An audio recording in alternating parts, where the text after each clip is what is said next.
위대한 교회. 오늘은 종료주일입니다. 그리고 내일부터 시작되는 고난 중 한 주간은 교회 속 기독교 속의 가장 놀라운 시간입니다. 아멘. 그리고 다음 주일 부활주일은 기독교의 핵심이에요. 우리들은 성탄절, 세상은 크리스마스를 너무 좋아하는데 우리는 크리스마스 좋지만 더 중요한 날은 기독교를 정말 생명으로 만드는 것은 부활주일입니다. 그래서 여러분, 오늘도 시작되는 한 주간의 귀한 이제 고난 주간의 시작, 주님께서 여러분에게 귀한 은혜를 많이 부어주시기를 바랍니다. 그러니까 이날은 그냥 가만히 주님을 묵상하시면 돼요. 여러분이 뭘 특별히 할 것 하지 마시고 주님 십자가를 한번 묵상해 보면 주님 여러분의 심령 속에 주어지는 당시에 생명을 찢으며 또 주었던 그 십자가의 아름다운 사랑과 그 공로가 여러분에게 시간을 통해서 잔잔히 밀려 들어올 것입니다. 그래서 많은 회복의 또 변화의 축복의 역사가 하나님으로부터 이 한 주간 동안 우리의 부어지기를 주의 이름으로 축복합니다. 오늘 고린도서 14장입니다. 좀 제가 약간 좀 짧게 하고 속도를 약간 좀 내겠습니다. 14장은 이렇게 시작합니다. 사랑을 따라 구하라. 신령한 것을 사모하되 특별히 예언을 하려고 하라. 방울 말한 자는 사람에게 하지 아니하고 하나님께 하나니 이는 알아듣는 자가 없고 그 영어로 비밀을 말함이라. 그러나 예언하는 자는 사람에게 말하여 덕을 세우며 권면하며 아니하는 것이요. 그리고 아주 중요한 말을 하나 합니다. 방언을 말하는 자는 자기의 덕을 세우고 예언을 하는 자는 교회의 덕을 세우나니 나는 너희가 다 방언 말하기를 원하나 특별히 예언하기를 원하노라. 고린도전서는 편지예요. 논문이 아닙니다. 어떤 상황 속에서 어떤 것을 좀 하나님의 귀한 뜻을 알려주고 싶어 썼던 편지입니다. 그래서 1장부터 마지막 16장 전체가 편지의 한 장이에요. 편지로 쓴 것입니다. 여러분 편지를 써보셨습니까? 처음에 인사말을 써요. 대충 안부를 뭐 쭉 이렇게 쓰다가 이제 후반부에 오면 정말 진짜 말하고 싶은 걸 쓰는 거예요. 왜 사도 바울이 고린도교에 편지를 썼나요? 고린도 교회 속에, 초대교회 속에 문제가 생겼어요. 제일 큰 문제가 갈등부터 시작돼서 많은 문제들이 그 교회 속에 있었습니다. 편지를 괜히 쓴 것이 아니고 사도 바울은 그 고린도 교회 속에 있는 편지, 그 아픔, 상처, 그 문제를 놓고 하나님의 거룩한 말씀으로 너가 이렇게 해결하라고 쓰신 것입니다.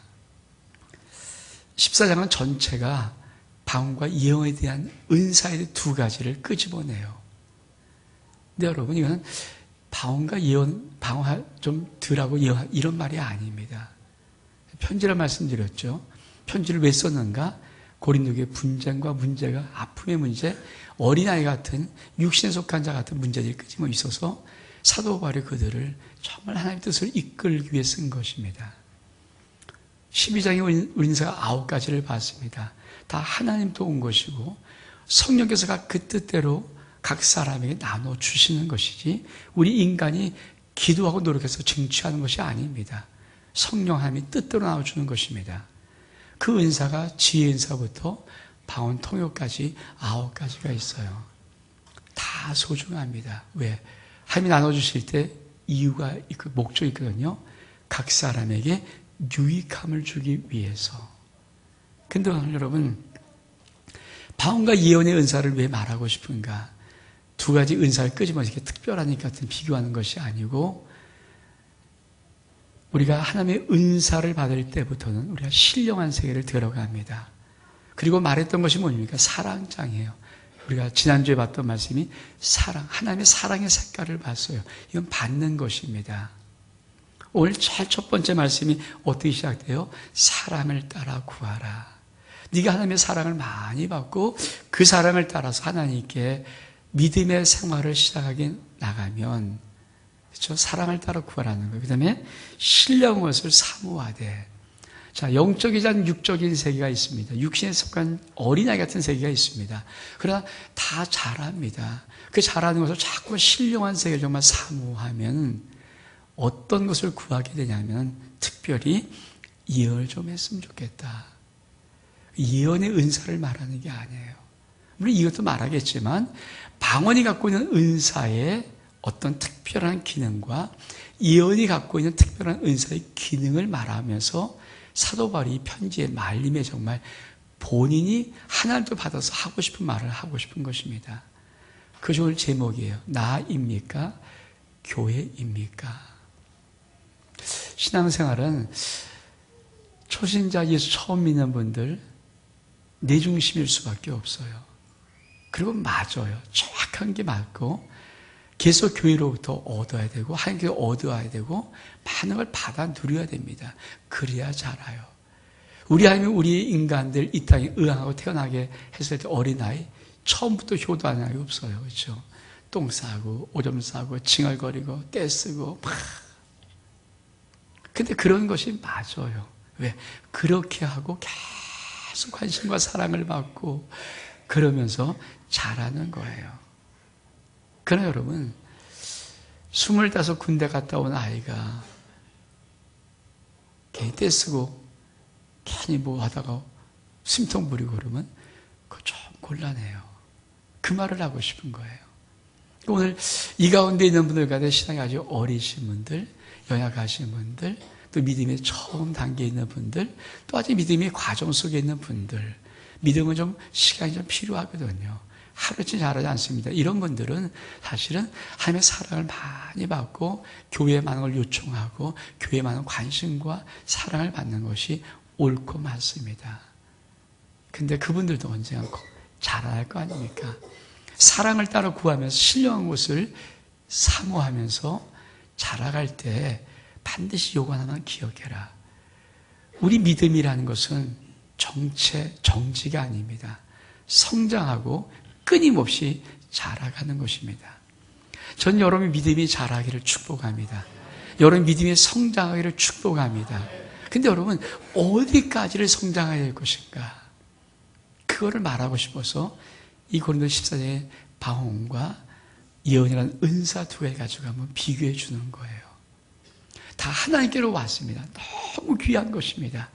성령함의 뜻대로 주신 것입니다. 우리의 유익을 위해서. 근데 방언의 은사의 기능은 어떤 기능이면 자기가 하나님 앞에 비밀을 영의 비밀을 말하는 거예요. 그리고 하나님과 깊은 교제를 이룰 수 있어요. 신령한 세계를 맛볼 수 있어요. 근데 자기에게 정말 유익된 거예요.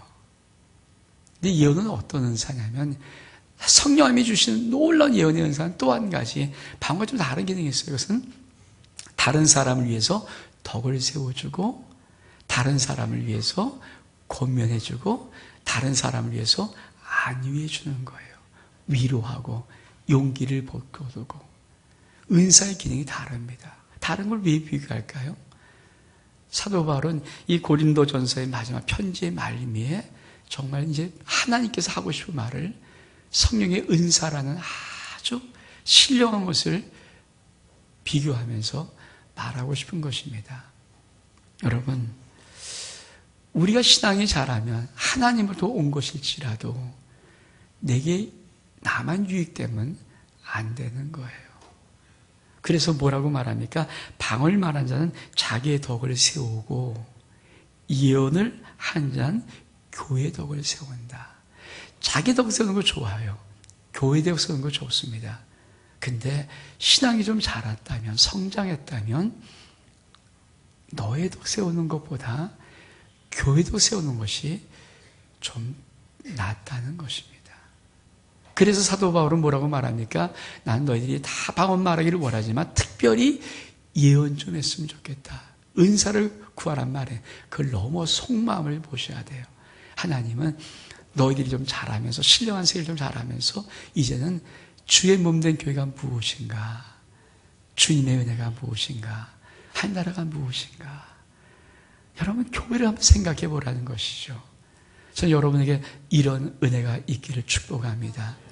우리 아름다운 교회는 25년이 지났어요. 26년이 이제 몇 달 남았습니다. 여러분 25, 6의 나이는요 철들 나이예요. 여러분 그때는 어떤 의미를 갖고 있냐면 우리 집안의 환경이 어떤가 이거 생각할 나이입니다. 철없을 애기는요 엄마가 돈 없고 아빠도 없으니까 야비 됐어요. 사달라고 찡찡거리고 때려 쓰고 울고 이건 철없는 나이죠. 그거 귀여워요.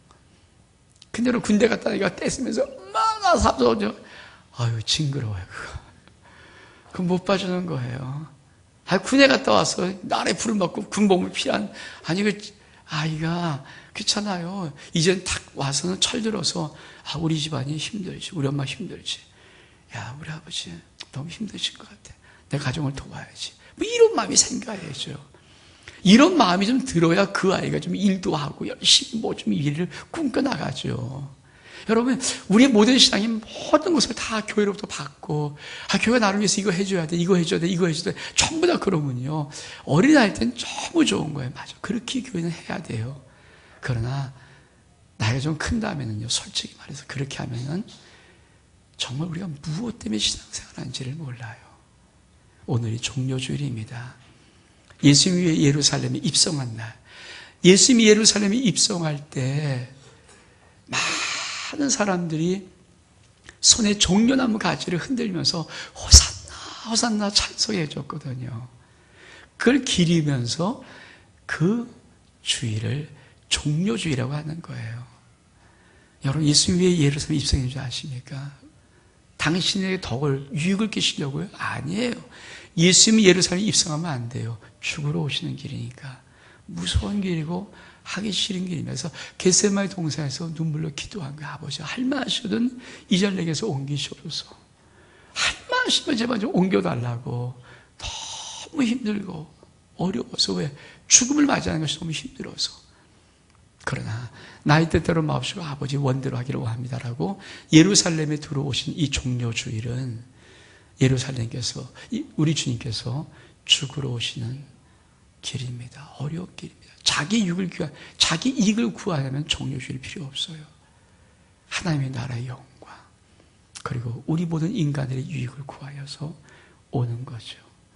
그래서 마태복음 16장에 우리 주님께서 제자에게 아주 놀라운 질문하십니다. 사람이 나를 누구라 하느냐? 이러이러합니다. 그럼 너는 나를 누구라 하느냐? 그 질문을 하세요. 베드로가 대답합니다. 주는 그리스도 사람의 아들입니다. 너무 주님이 기뻐서 야 내가 네 신앙 고백 그 위에다가 내 교회를 세워줄게. 그리고 열쇠, 천국 열쇠를 주십니다. 네가 열면 다 열 수 있고 닫으면 닫을 수 있는 그 열쇠를 줍니다. 그러면서 하시는 말씀이 뭐냐면 이 말씀 하시는 거예요. 내가 이제부터 예루살렘에 올라가서 바리새인과 대제사장들에게 많은 고난을 받고 그리고 십자가에 못 박혀 죽을 것이다. 그리고 3일 만에 부활할 것이다. 그때 비로소 이 말씀을 하시니 여러분 베드로가 워낙 급하지 않습니까? 그 말 듣고 나서 하는 말이 뭡니까? 주여 그런 거죠. 그러니 결코 죽게 일어날 수 없습니다. 그리고 말렸어요. 우리 주님이 사단아 네 뒤로 물러가라. 네가 하나님 일을 생각지 않고 사람의 일을 생각하는구나. 맞아요. 여러분 우리가 믿음이 자라면요 내 일, 내 중심보다 주님의 일, 주님의 교회 중심으로 우리의 믿음의 생활이 옮겨가야 됩니다. 전 여러분이 이런 복 받기를 바랍니다. 그래서 나 중심, 어릴 땐 괜찮아요. 근데 조금 신앙이 그래도 이제 신앙의 경력이 그쵸, 한 10년 이상, 한 15년 이렇게 되면요, 여러분이 슬슬 신앙의 중심에 귀한 단계로 올라가야 돼요. 교회가 나를 위해서 무엇을 해줄 것인가? 목사가 나를 위해서 무엇을 해줄 것인가? 하나님 나를 위해서 무엇을 해줄 것인가? 이거 바라는 것 대신 훨씬 더 귀하게 이제부터 내가 주를 위해서 무엇을 할 것인가? 내가 하나님의 피가로 세우신 교회를 위해서 무엇을 할 것인가? 전 그런 역사가 우리 속에도 있었으면 하는 바람이 있습니다. 아멘. 어린 분들은 이게 쉽지 않으니까 괜찮아요. 그러니까 좀 더 이제 신앙이 좀 되신 분들, 특히 우리 교회 같은 경우는 25년 지나서 26년 되었으면요, 제가 인간의 나이로 볼 때는 진짜 건장한 청년 나이예요. 이 정도 되면 이제 군대 갔다 온 나이거든요. 이 정도 되면 하나님의 교회 속에, 이 교회 속에 누군가는 이런 마음들이 꽉 와닿아야 돼요. 물밀듯처럼 내가 주님의 교회를 위해서 무엇을 해야 할까? 어느 주님이 더 기뻐하실까? 이제 나의 삶을 그래, 나 주의 영으로 한번 살아보자. 이런 마음이 물밀듯 들어오는 이게 이 교회의 나이예요. 여러분, 이 교회 속에 그런 역사, 그런 신명들이 일어나야 하나님의 교회는 마지막에 복음을 위해서 강하게 일어설 수가 있습니다. 아멘? 아멘? 한국교회 왜 연약해졌는가? 한국교회 왜 아파요? 힘들고 어려울까? 왜 한국이 초라해졌는가? 다른 거 없어요. 하나님의 귀한 주님의 교회 속에 성도들이 나이를 먹고 시대의 나이를 먹으면 되고 아무도 전부 다 오늘도 나를 위해서 네가 좀 뭘 해줘야 된다. 교회가 뭘 해줘야 된다. 나를 위해서 목사가 뭘 해줘야 된다. 계속 나만을 위한 것이지 나이 먹은 신앙인도 이제 내가 주를 위해서 이 생각을 별로 안 해요. 교회를 위해서. 그래서 제가 오늘 여러분에게 이 말씀을 간단히 드립니다. 전 여러분 가운데 다 이렇다고 생각지는 않아요. 제가 말씀드린 것은 사랑을 따라 구하면서 신령함을 사모하는 사람들, 좀 더 주님의 영적인 깊은 세계를 기도하면서 나가는 사람들, 그들의 마음속에 하나님이 반드시 주고 싶은 소중한 마음이에요. 그들은 이제 더 이상 나 아닙니다. 맞아요. 이제 내가 이 나이 먹고 이렇게 신앙생활 오래 했는데 아직도 나를 구하면 아직도 아니죠. 이젠 주님, 내 남은 인생, 남은 믿음의 후반기, 주를 위해서, 주님 없는 교회를 위해서 이런 마음이 들면서 이 하나님의 거룩한 영광을 바라보고 서 있을 때 비로소 하나님은 그 자를 향하여서 하나님의 놀라운 은혜를 베푸시고 그를 통해서 이 땅에 교회를 세워나가는 것입니다. 전 여러분이 이런 놀라운 은혜의 역사를 이 시간 하나님의 놀라운 사랑 가운데 경험할 수 있기를 주의 이름으로 축복합니다. 우리 일어나겠습니다. 우리 같이 찬양합니다. 온 마음 다해. 가사를 잘 한번 생각해 보시고 같이 찬양했으면 좋겠습니다.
있을 거라시니 나 오직 주의 얼굴 구하게 하소서. 다 이해할 수 없을 때라도 감사하며 날마다 순종하며 주 따르오리라. 마음 다해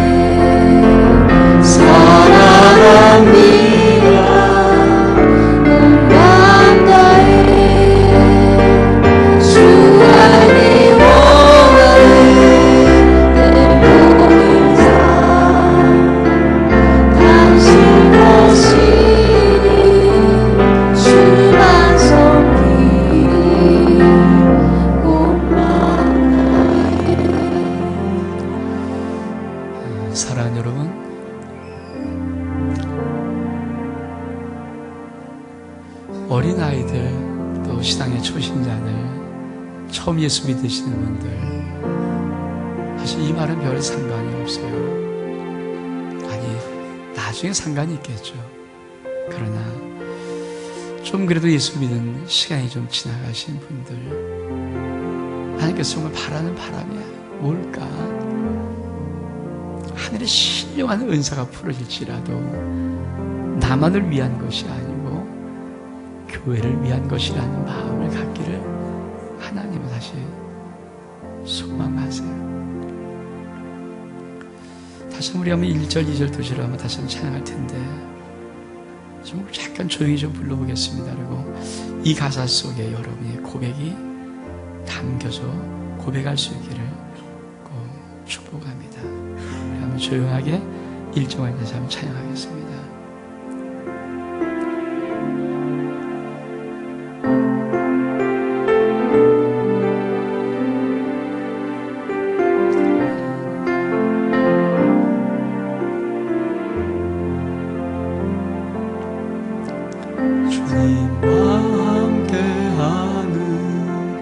이 고요한 시간 주님의 보좌 앞에 내 마음을 쏟네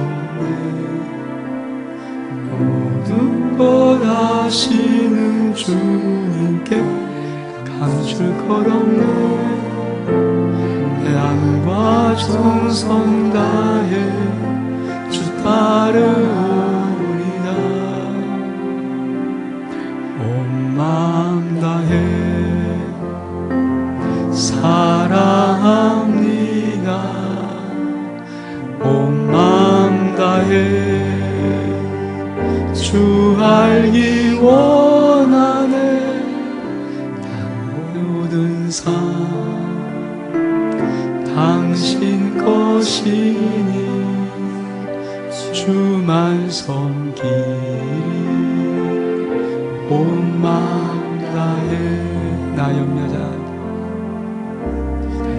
염려하지 않아도 내 쓸 것 아시는 나 오직 주의 얼굴 구하게 하소서 다 이해할 수 없을 때라도 감사하며 날마다 순종하며 주 따르오리라 온 마음 다해 사랑합니다 온 마음 다해 주 알기 원하네